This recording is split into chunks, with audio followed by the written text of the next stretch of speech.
pessoal, bom dia a todos. Então hoje a gente inicia, o nosso curso, nossas aulas a respeito de termodinâmica, né, que é uma parte importante de física, né, bastante importante inclusive, né, que tem uma grande fundamentação experimental, né, e onde basicamente todos os resultados que se obtiveram e que se obtém, e que a gente vai falar, são obtidos através de experimentos. Então tem uma fundamentação experimental forte, o que garante, né, que funciona, basicamente, né? E aí nosso início, né, a gente tem que falar, primeiro definir algumas coisas que são importantes, alguns conceitos que a gente vai acabar usando isso ao longo do curso para formalizar, né, os processos que a gente fala sobre termodinâmica. Então, primeiro, ideias iniciais.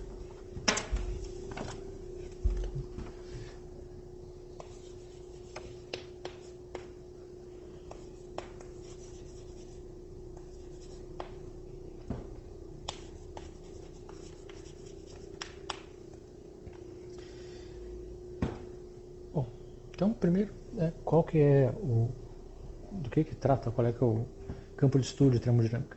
Termodinâmica trata de processos e de sistemas macroscópicos, tá? Que interagem usando algum tipo de processo mecânico, né, térmico, eventualmente eletromagnético, enfim. Tá?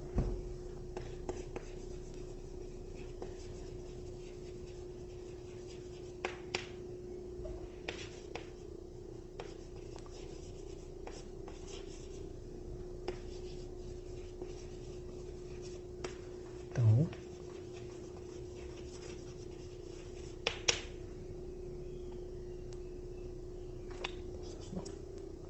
sistemas.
Então, essencialmente, né, as escalas de tamanho e tempo em que você tem esses processos acontecendo, né, e os sistemas envolvidos, escalas de tamanho e tempo são escalas de tamanho de tempo macroscópicas.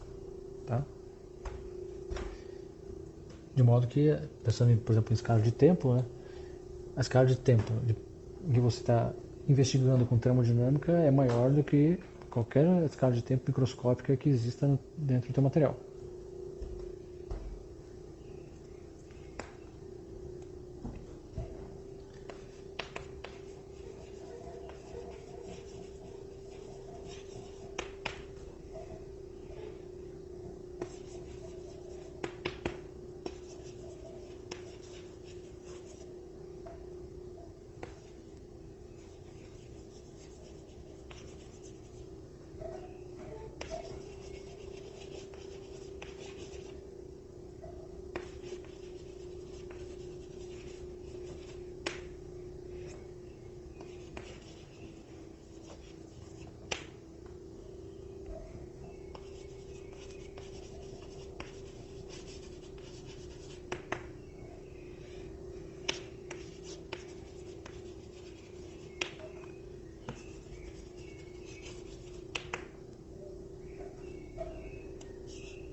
como as escalas de tamanho e tempo são maiores que qualquer escala de tamanho e tempo microscópica, na verdade, as medidas, quando a gente pensa em termodinâmica, elas envolvem média das grandezas.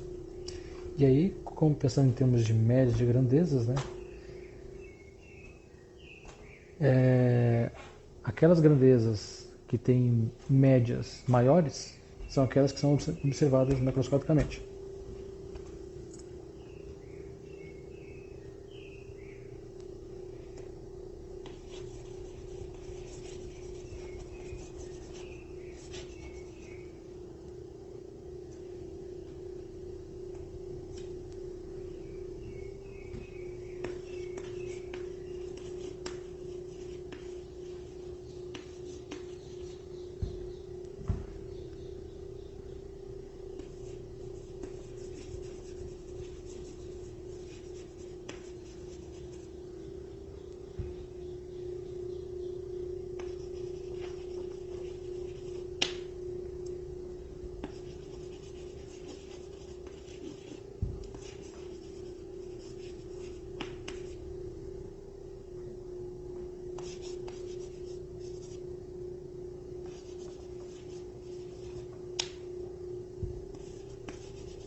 Então, só para dar um exemplo disso que a gente está falando, né? Digamos que a gente tenha, né, um sistema formado por uma molécula, né, triatômica, né? 3 dos CO2 acoplados.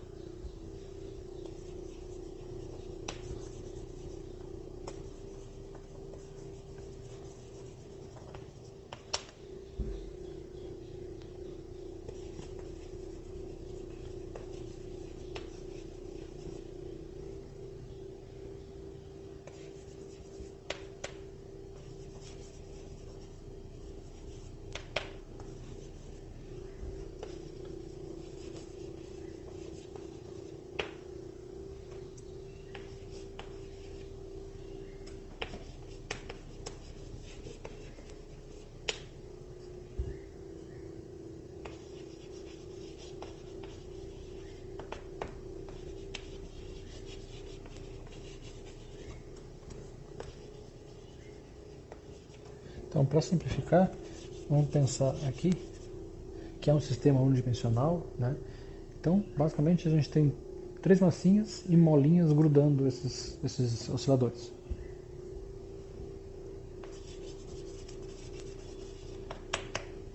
Esse problema a gente consegue resolver ele exatamente, né? Consegue achar inclusive as frequências com que você tem oscilação e os modos normais de oscilação.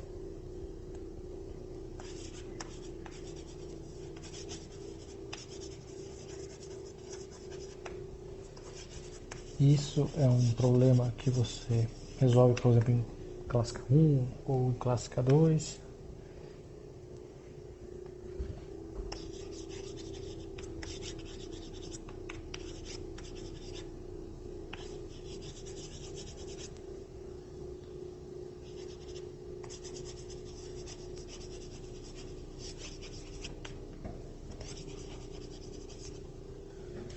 E aí a gente pode desenhar os modos.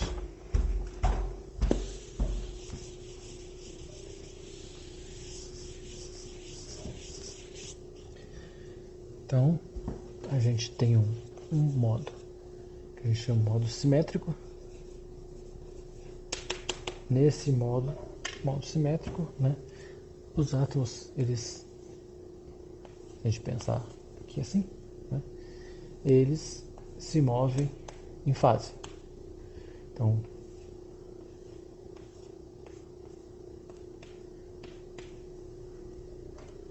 isso aqui te dá uma frequência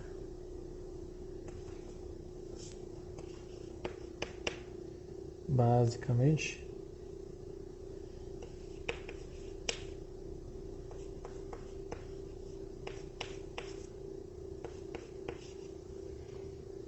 que anda por essa expressão aqui. Então é o que a gente chama da frequência do modo simétrico. Daí a gente tem um modo tem dois modos que são assimétricos, né? Modo 1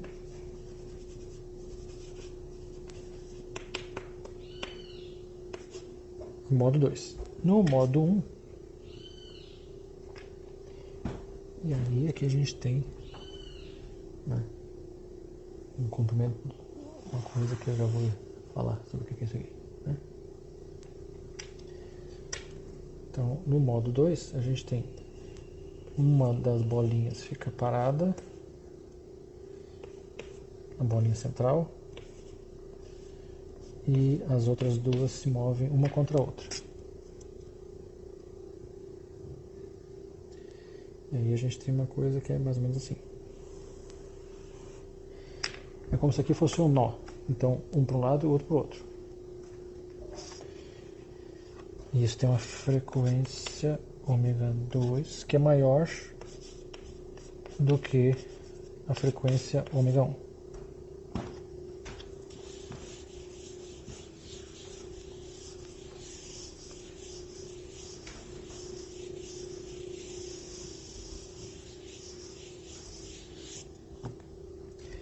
E o modo antissimétrico 2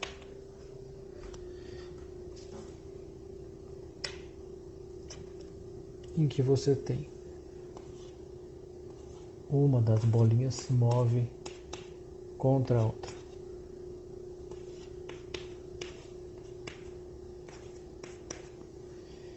E aí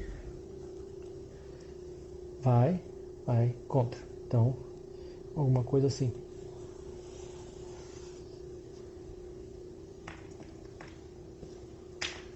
Com um ômega 3, 2 mais raiz de 2 K sobre M. Com uma frequência maior ainda, né?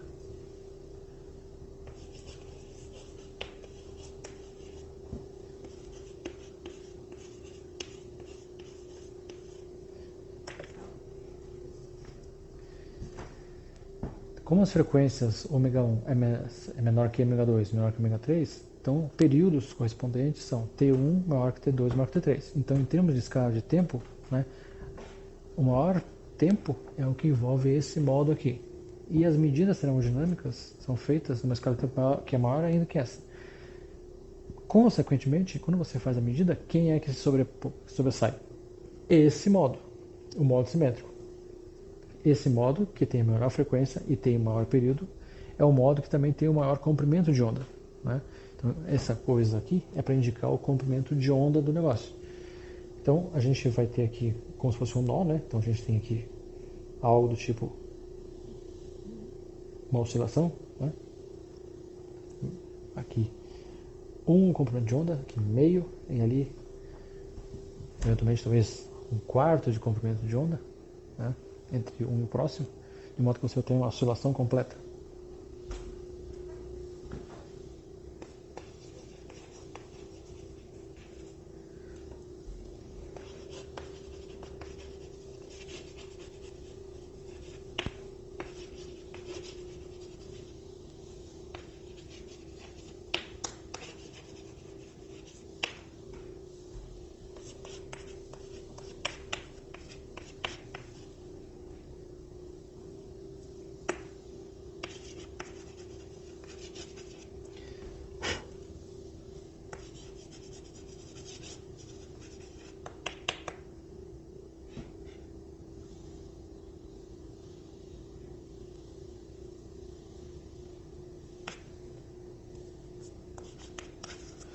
E aí, aqui a gente está falando de 3 átomos, né? Mas se a gente pensar num material, um sólido, que tem 10 a 23 átomos, então aquele modo simétrico corresponde ao movimento de todo mundo junto nesses átomos, né?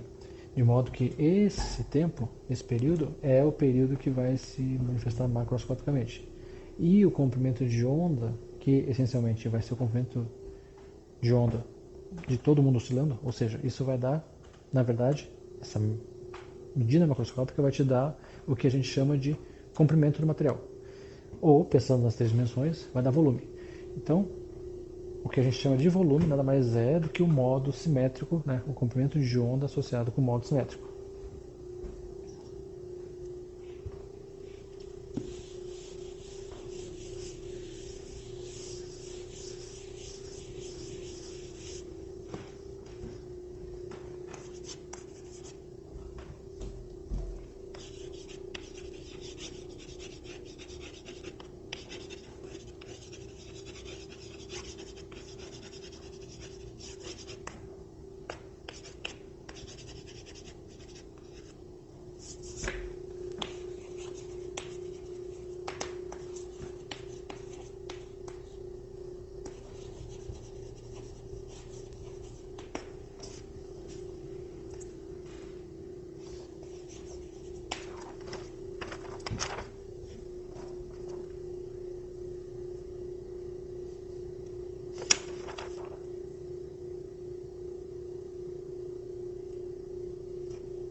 Então, quando você faz, né, um processo de medida macroscópico, você está fazendo uma média, e aí, nessa média, né, digamos assim, esconde os processos microscópicos que acontecem lá dentro.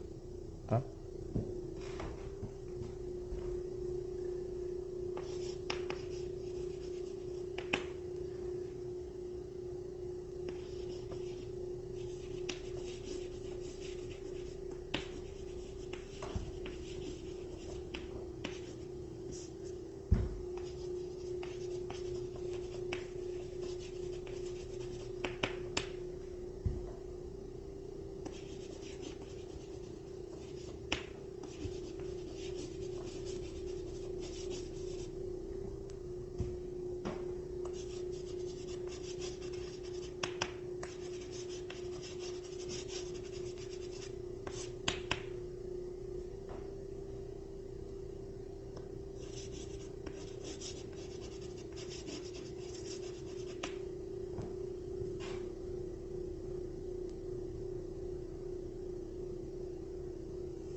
Então, quando você faz médias, né, o refinamento dos processos microscópicos que acontecem, você acaba perdendo em geral. Algumas grandezas, né, acabam sobrevivendo ao processo de medida em média, né, na média macroscópica. E são essas grandezas em que a gente está interessado justamente quando a gente fala de termodinâmica.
A gente vai falar sobre quais grandezas, então são as grandezas importantes, né?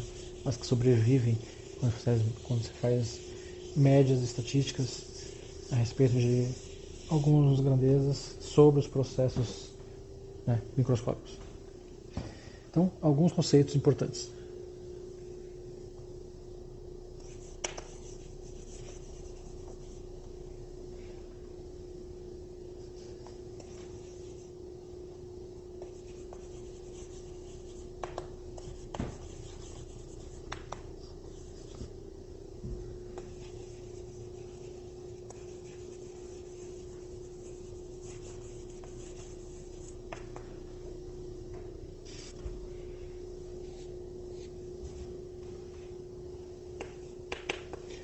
Então, primeira coisa, né, a gente vai falar sobre sistemas termodinâmicos no sentido de que são simples,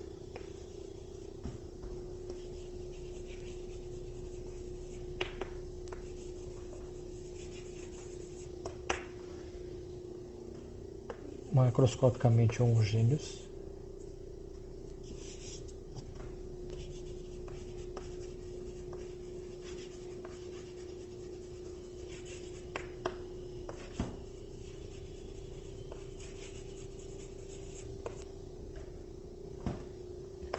isotrópicos,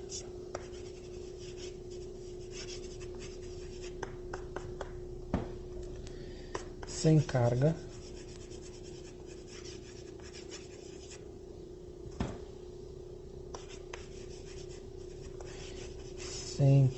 sem monopolos, sem dipolos,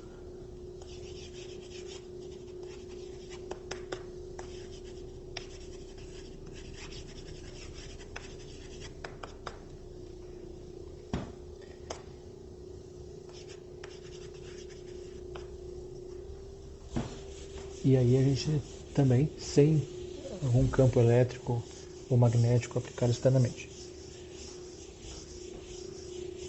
Eventualmente a gente poderia fazer termodinâmica pensando nisso também, mas a gente está interessado no formalismo sem isso por enquanto.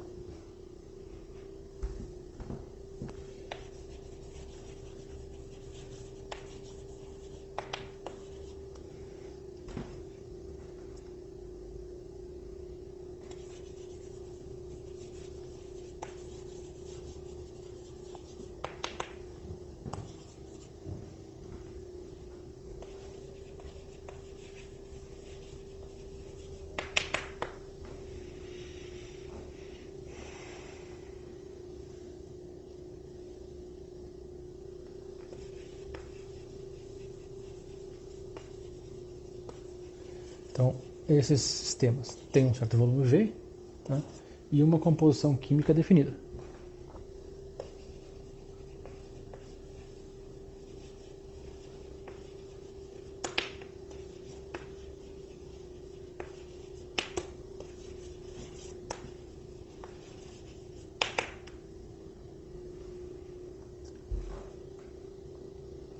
E a gente pode falar de número de moles, então.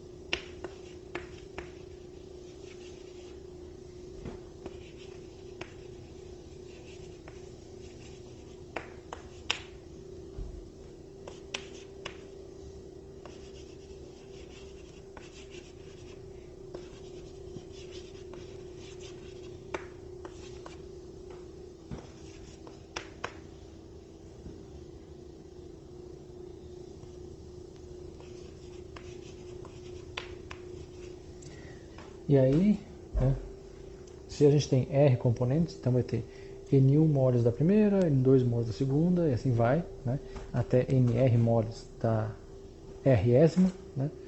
E aí a gente pode falar também de frações molares.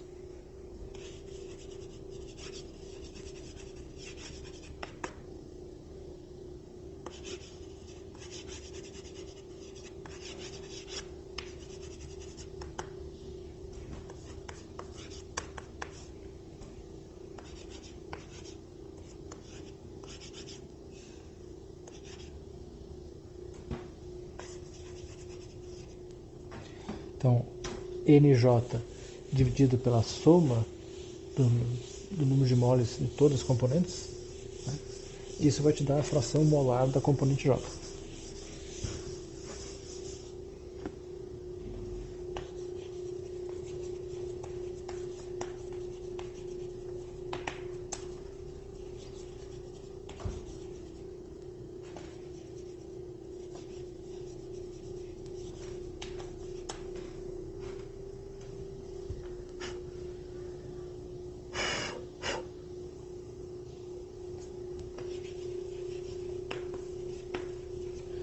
Bom, pensando no volume V, né, do sistema e pensando no número de moles N1, N2, tá?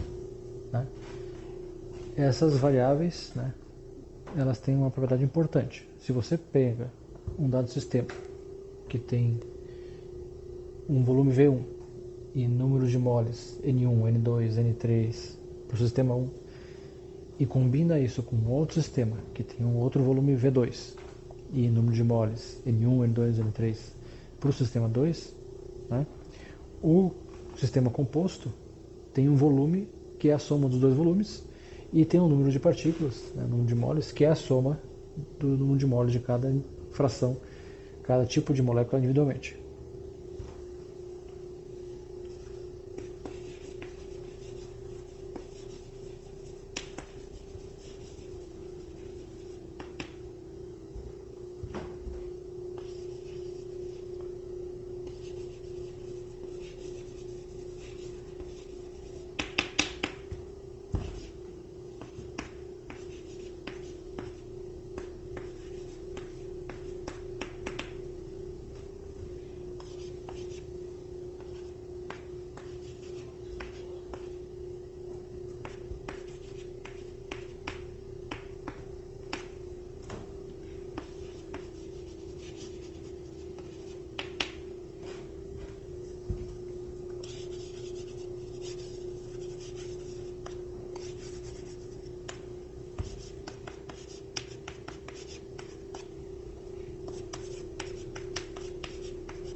Então, essas grandezas V e N1, N2, tá vendo?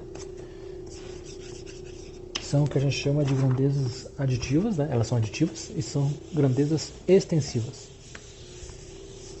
Uma grandeza extensiva é uma grandeza que, dados dois sistemas em que essas grandezas valem um certo valor no primeiro e um certo valor no segundo, quando você combina o sistema, né, essa grandeza, o valor novo dela é a soma, né, dos valores que ela tinha no sistema 1 e no sistema 2.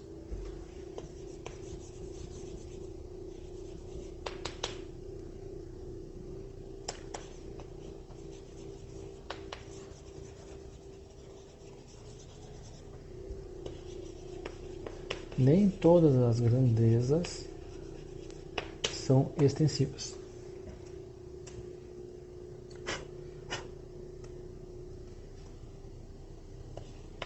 Estas grandezas são bastante importantes em termodinâmica.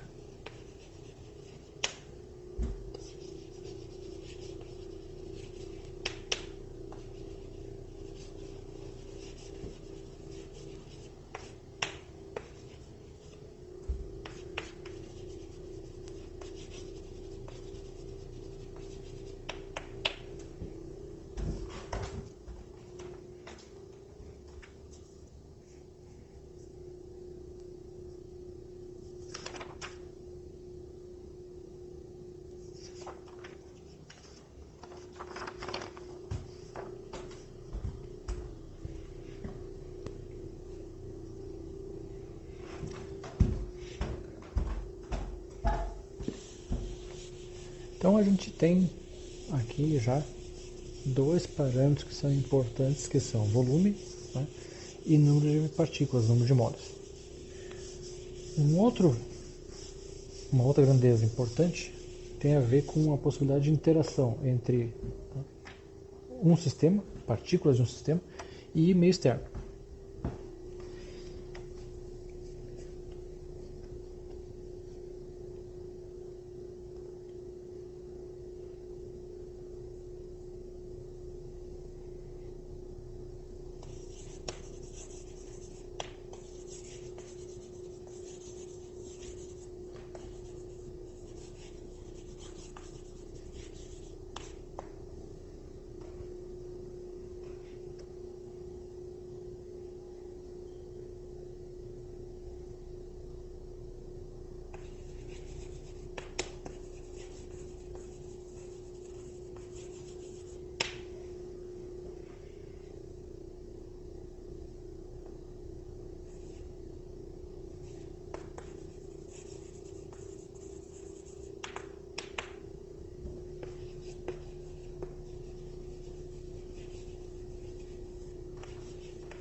aí, o importante nessas interações é que a gente vai estar falando aqui de formas de energia. Então, seja gravitacional, seja um tipo de interação eletromagnética, seja o que for. Tá? Então, você tem interações e aí isso significa que você tem energias envolvidas. E aí você tem um certo conteúdo energético no teu sistema. Tá? O quanto vale o conteúdo energético, de fato, não é importante. O que importa é quanto varia esse conteúdo energético. Tá?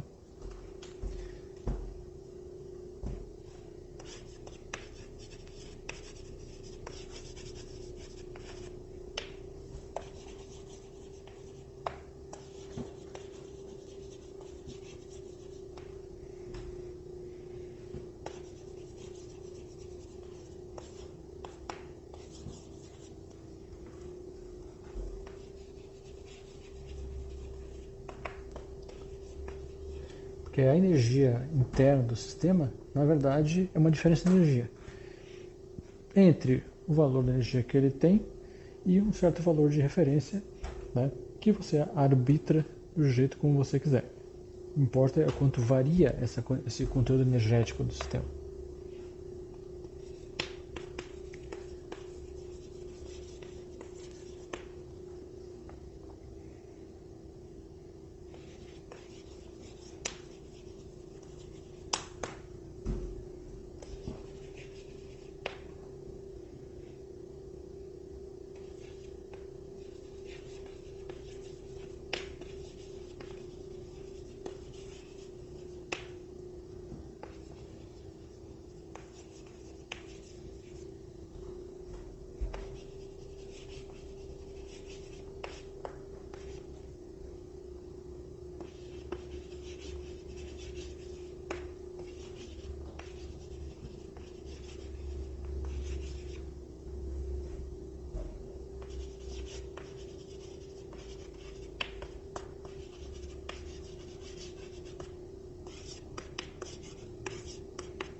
Então,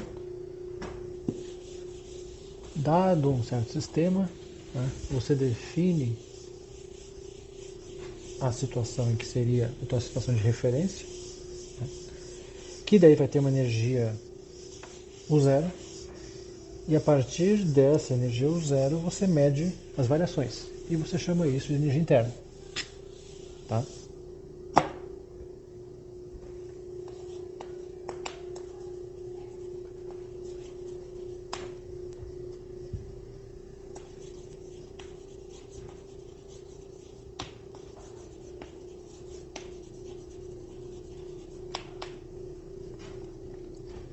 O que importa, na verdade, são transferências de energia, né? Variações de energia. O conteúdo absoluto da energia, se ele não mudar, nada acontece. Né? Então a gente quer ver o que acontece quando você tem uma variação a partir de um valor de referência. E energia, né? Energia interna, é uma grandeza aditiva. Né? Então, se você pega...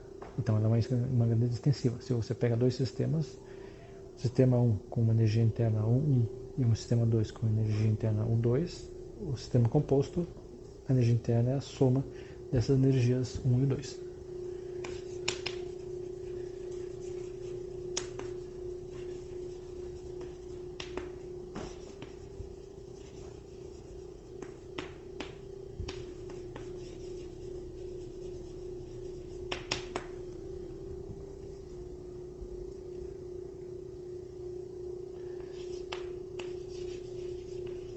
Bom, com isso, né, a gente pode, uma vez que a gente já tenha falado de volume, né, e número de partículas que são grandezas extensivas, e agora temos a energia interna, que também é uma grandeza extensiva, né, daí agora vem uma hipótese, né, um postulado que se faz em termodinâmica, que é que você consegue descrever, né, estados físicos do teu sistema justamente usando essas grandezas extensivas.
Então, o postulado 1 diz o seguinte: você consegue descrever os estados, que são chamados estados de equilíbrio, né, para um dado sistema, e você consegue descrever esses estados usando uma certa quantidade pequena de parâmetros, e os parâmetros são as grandezas U, V, N1, N2, etc. Tá? Então, esses estados de equilíbrio, né, são estados macroscópicos de equilíbrio, né, e podem, então, por hipótese, ser descritos por esse conjunto de variáveis. Tá?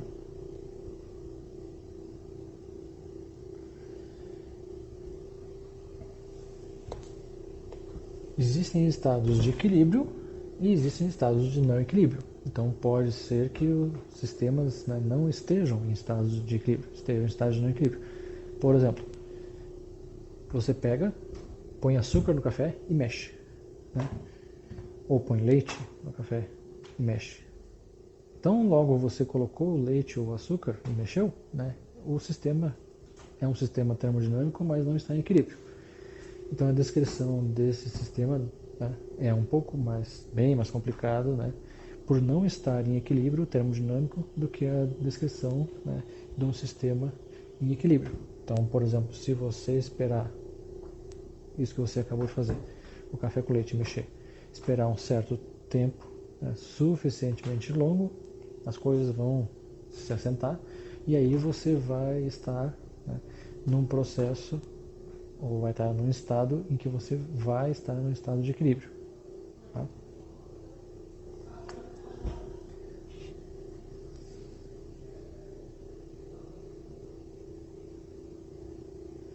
Então, estados de equilíbrio não quer dizer estados estáticos. Tá? Então, você pode estudar estados de equilíbrio e a ideia, quando você investiga termodinâmica, é justamente investigar estados de equilíbrio e a passagem de um estado de equilíbrio para um estado de equilíbrio suficientemente próximo, de modo que você faça um processo, né, que passe por estados de equilíbrio para chegar de um ponto A até um ponto B. Tá? Normalmente esses processos têm que ser processos que são pensados de forma muito lenta, que a gente chama de processos quase estáticos. Tá? Isso na prática depende um pouco da escala de tempo, né, do que tem envolvido no teu sistema. Então, não necessariamente algo quase estático tem que ser algo realmente muito lento. Uma questão de escala de tempo, como a gente falou. Você faz médias termodinâmicas, e aí os detalhes, o refinamento dos processos que são processos microscópicos, né, as escalas de tempo muito curtas, elas acabam sumindo. Então isso depende de como é que é o teu problema, o teu sistema. Tá?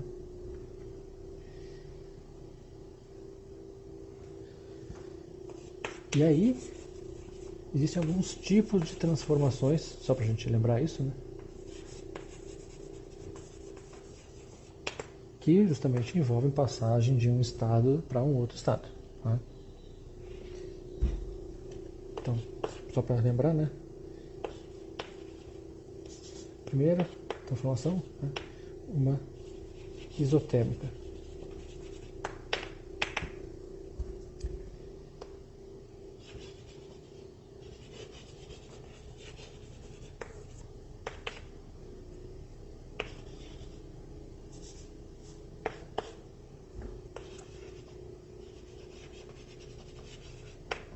Então, uma transformação isotérmica acontece a temperatura constante.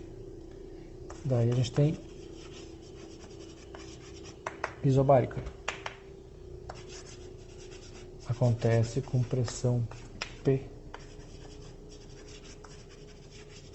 constante. E a gente tem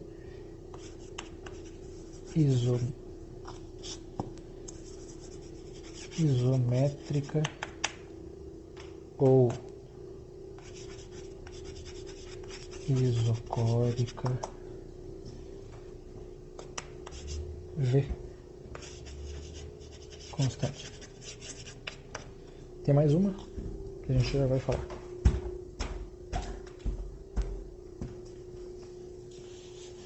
para falar dessa outra, é importante a gente falar sobre paredes. Né? Então, teus sistemas são delimitados por paredes. Né? E essas paredes têm propriedades. Né? Não são paredes de tijolo, né? Mas são paredes que têm propriedades do tipo ser permeável a alguma coisa ou não ser permeável a alguma coisa.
Então, as paredes, né, podem ser permeáveis ou podem ser impermeáveis, né, a troca, a passagem de grandezas.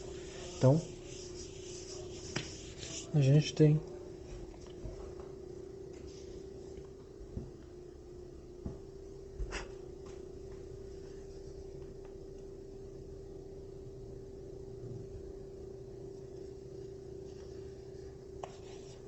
o seguinte.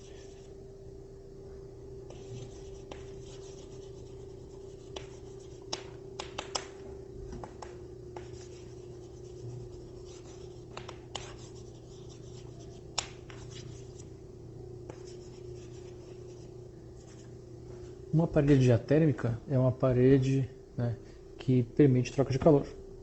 Mas a gente pode ter uma parede isolante para calor.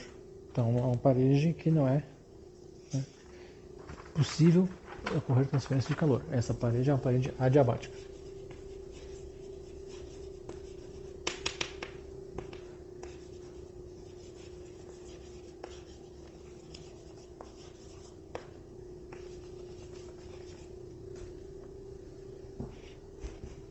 Tá?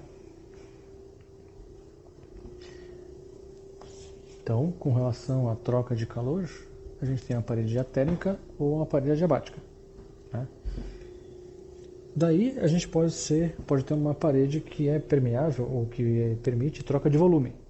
Então é uma parede, né, que não é rígida, é uma parede flexível.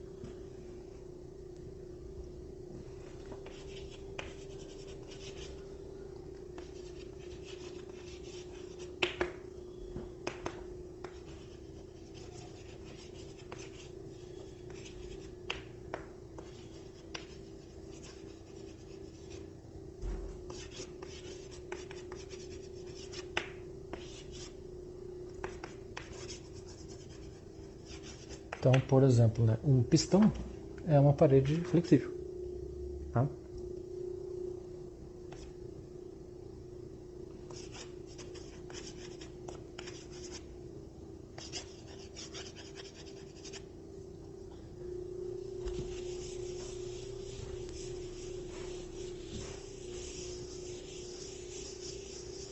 Aí a gente tem paredes que permitem que você troque partículas e paredes que não permitem. Né? Então, a gente tem paredes que permitem a troca de partículas. né? Então,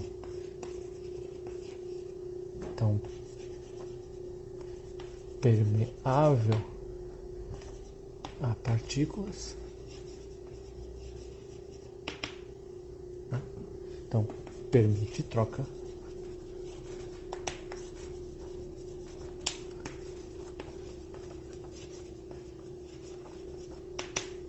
e impermeável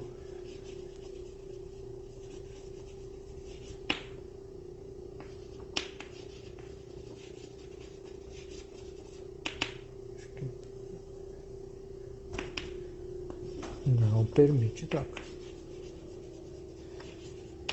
Se não permite troca, isso quer dizer que os números de partículas são fixos, né?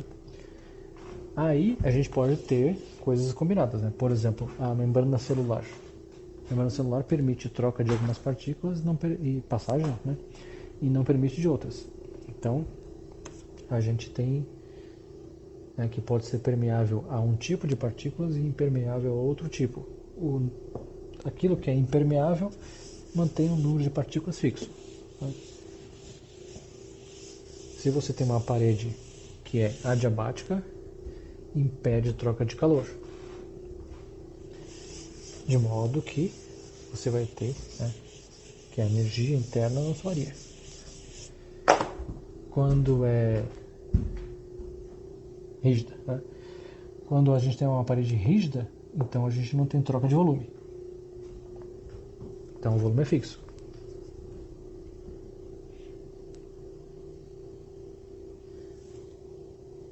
E aí tem algumas consequências, né? Se a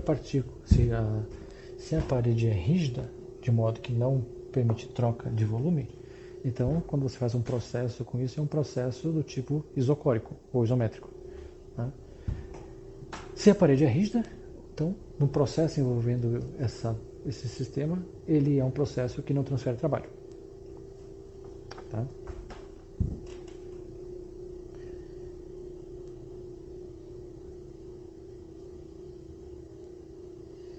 E aí, se você tiver uma parede, né, que é ao mesmo tempo adiabática, rígida e impermeável a todas as partículas, então você tem um sistema isolado.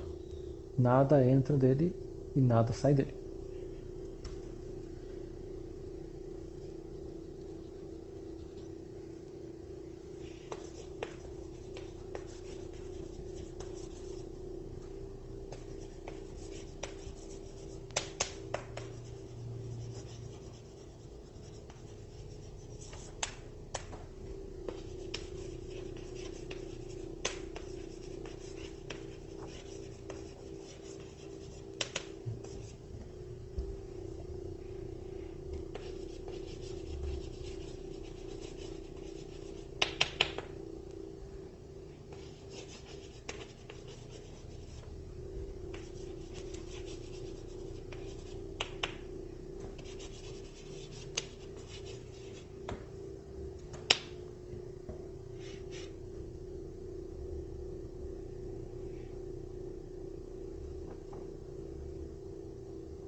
Especificamente pensando em empresas adiabáticas, né, isso significa que você não troca calor e aí você passa, ou pelo menos sempre é possível passar, de um estado A para um B e vice-versa.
Então você pode passar de um estado A para um estado B e também de um estado B para um estado A de forma diabática. Pode ser que seja pelo mesmo processo, pode ser que não. Porque existem processos que são reversíveis, então você pode ir e voltar por ele mesmo, e processos que são irreversíveis, então só pode ir de um lado para o outro e não pode ter volta. Né? Por exemplo, processo irreversível, né? Pega um ovo, deixa cair no chão, ele quebra, né? E aí você depois tem uma meleca. Né? Não tem o processo contrário, a meleca se transforma num ovo bonitinho. Isso não existe do ponto de vista termodinâmico, e nem do ponto de vista prático, e nem do ponto de vista nenhum. Tá? Então, existem processos que são reversíveis, de modo que você pode ir de A para B e de B para A, e processos que são irreversíveis, né? Que você pode ir de A para B, mas não pode ir de B para A. Tá? Então isso é uma coisa importante em termos de processo.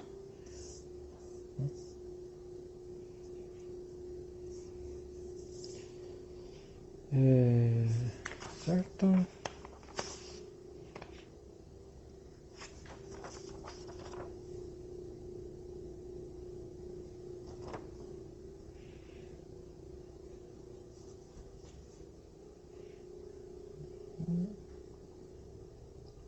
Tá. Bom,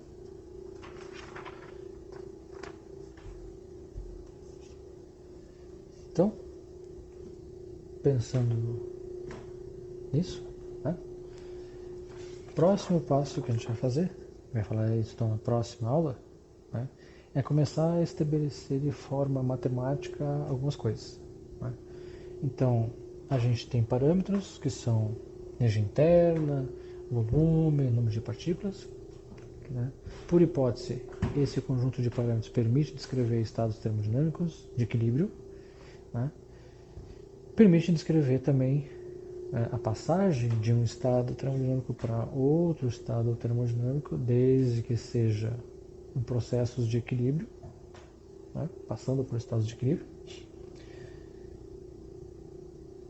Temos, né, a possibilidade de ter vínculos ou paredes ou restrições do tipo: você pode fazer transferência de calor, pode fazer transferência de volume, pode fazer transferência de partículas ou não.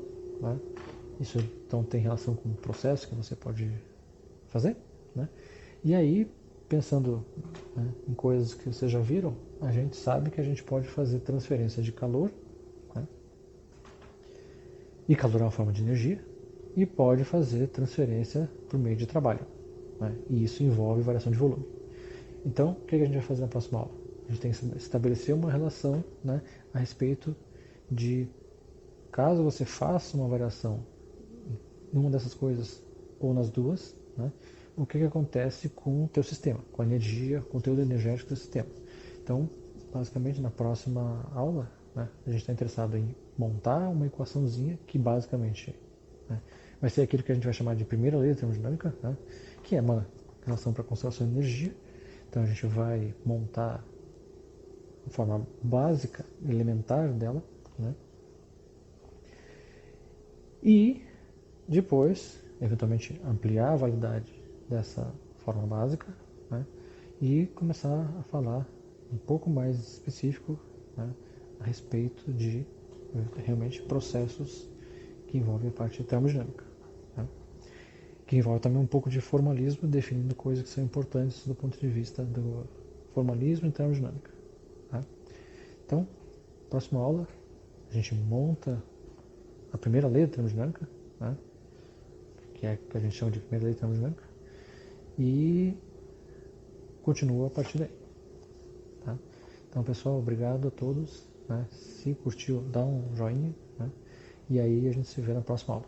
Até mais, tchau.